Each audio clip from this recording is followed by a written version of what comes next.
1 Chronicles 10. Saul takes his life. Now the Philistines fought against Israel. The Israelites fled before them, and many fell dead on Mount Gilboa. The Philistines were in hot pursuit of Saul and his sons, and they killed his sons, Jonathan, Abinadab, and Malchishua. The fighting grew fierce around Saul, and when the archers overtook him, they wounded him.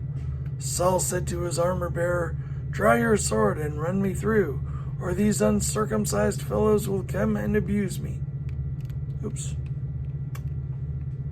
Draw your sword and run me through, or these uncircumcised fellows will come and abuse me.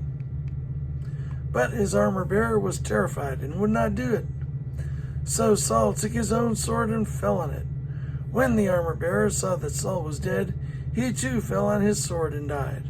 So Saul and his 3 sons died, and all his house died together.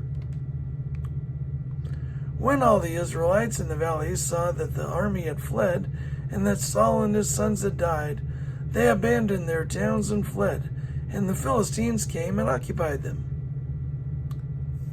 The next day, when the Philistines came to strip the dead, they found Saul and his sons,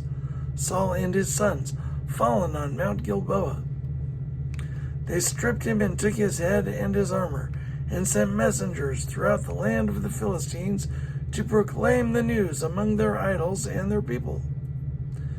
They put his armor in the temple of their gods and hung up his head in the temple of Dagon.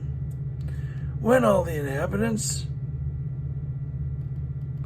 of Jabesh Gilead heard what the Philistines had done to Saul, all their valiant men went and took the bodies of Saul and his sons and brought them to Jabesh. Then they buried their bones under the great tree in Jabesh, and they fasted 7 days. Saul died because he was unfaithful to the Lord. He did not keep the word of the Lord, and even consulted a medium for guidance, and did not inquire of the Lord. So the Lord put him to death and turned the kingdom over to David, son of Jesse.